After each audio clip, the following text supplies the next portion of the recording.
all my hearty greetings to all Dhamma brothers and sisters on this particular special day of Posan Poya. As Professor Bimendra Kumar ji has introduced this subject in details, throwing the importance and significance of this particular day in the life of Buddhism and all of us. We know that in our country or the countries influenced or impressed by Bharatiya culture, consider all the full moon days as a day of fulfillment. All full moon days of every month or every year are celebrated in our country with some significance.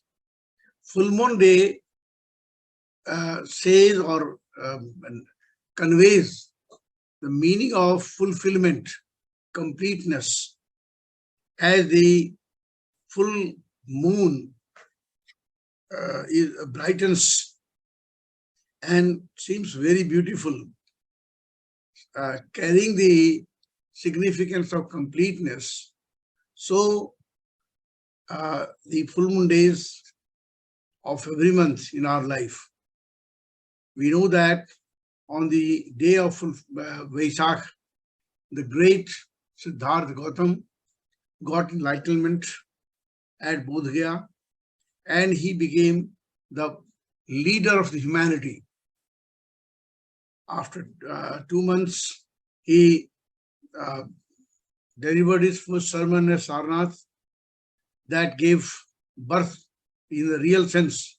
That was the birthday of, that should be considered the birthday of the Buddhist Sangha. That was the day when he delivered his first sermon. Similarly, after hundreds of years, when Ashok came to occupy the throne of Magad at Patliputra, and the third Buddhist council was convened, we know that at that time there were a lot of controversies and confusion about the true nature of Buddhism.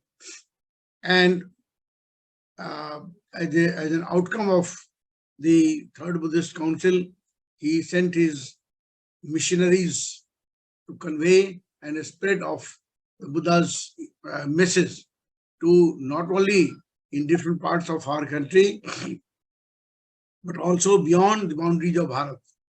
And in that connection, we find that great Mahinda, along with his companions, reached Sri Lanka, the Mihintale, where he was welcomed by the then king of Sri Lanka, Devanand Tissa, and that introduced Buddhism in this great island. We are very much obliged and grateful to this country, which maintained the tradition of Buddhism, and as a result of that, it has spread to different parts of our of the globe, and that way this Buddhism was not only accepted by the king, rather it was declared as the Raj Dharma, as the Dhamma of the nation, Sri Lanka. And that is why to commemorate that day, to celebrate that day, we celebrate Posan Poya Day that falls today. Jyestha Purnima, the full moon day of the month of Jyestha. We find that because of his merits and the pious work done by Devanand Tissa, Ashok also added with his name Devanand Piya.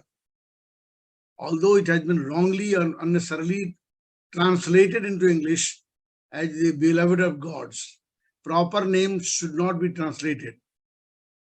But many historians have done this mistake, as if Ashoka is the beloved of gods.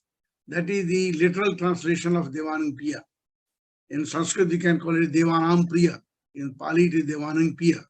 Meaning is the same, but it was because of the token of, as a token of friendship and recognition to Devan King, that Ashoka adopted this epithet with his name. Anyway, we know the importance and important contribution of Sri Lanka.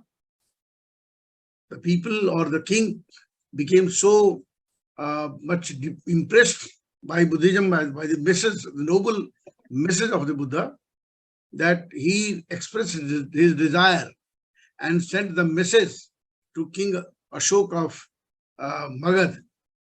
We can say that not only Magad, rather the Bharat, to send some lady who could give this message, or to even to the royal ladies, and that way, just a minute, that way, Sanghmitra went there later along with some other female nuns. The sapling of Bodhi tree was also sent there by Ashok, which was planted at Anuradhapur, the then capital of Sri Lanka. And that way, Buddhism got rather deeply planted, not only planted, it became practically a land which could spread the Buddha's message to other parts of the world. So, today we find that Sri Lanka played a very significant role in maintaining and spreading and strengthening Buddhism.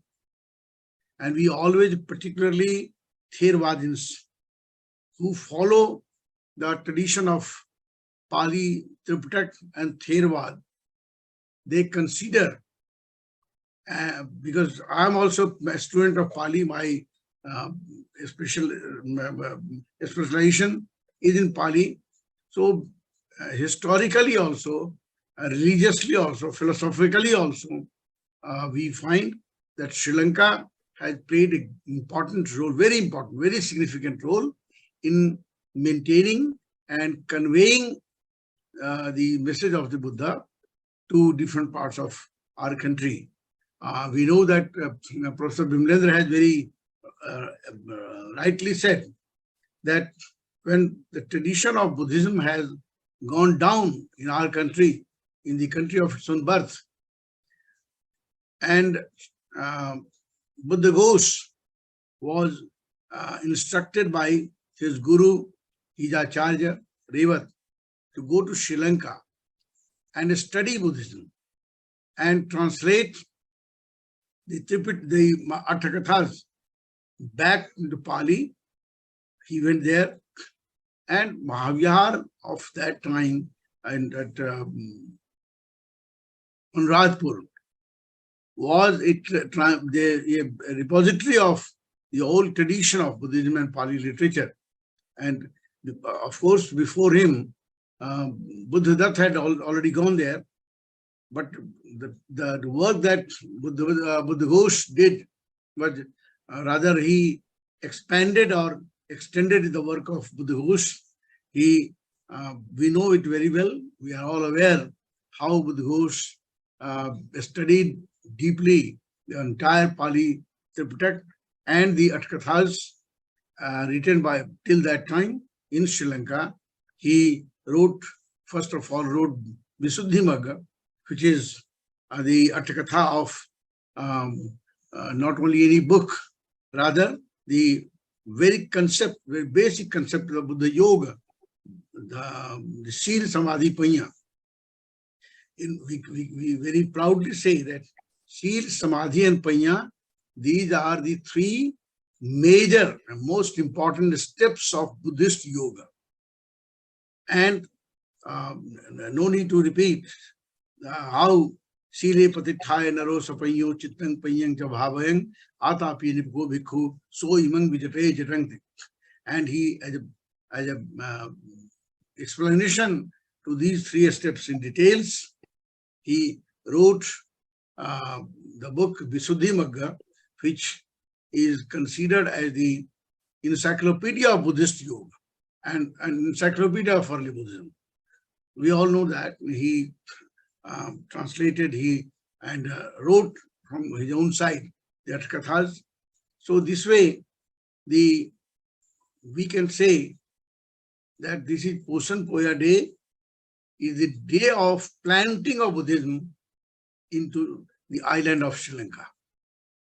And this is a day of joy, this is a day of pride, this is a day of faith, and all of us feel a sense of fulfillment in our life. Let the Buddha's message prosper more and more, not only in our country, not only in Sri Lanka, but the entire world, which has shown the light of wisdom, the light of compassion, the light of humanity to all of us. Just yesterday, I have come back from Bangkok, where Professor Bimendra was also there with us, and the Vesak Day was celebrated, which is recognized by UNO and UNESCO, and now a large number of thousands of people were there. So this is, Buddhism is not simply a religion, a philosophy, but it is a way of life also. It's a way of significant life, it's a way of purified life. And with these words, I won't take much time from you. I have to listen to many more great scholars and lovers of Buddhism who will throw light on the significance of this day and from different angles. So with these words, once again, I express my gratitude to Professor Bimendra Kumar and the entire team of Maha Society of India, my friend Dr. Kailash ji, and all other friends, because if I start naming everybody, that will take more time. With these words, I stop here, I stop my words and extend my all best wishes to all of you. Thank you so much.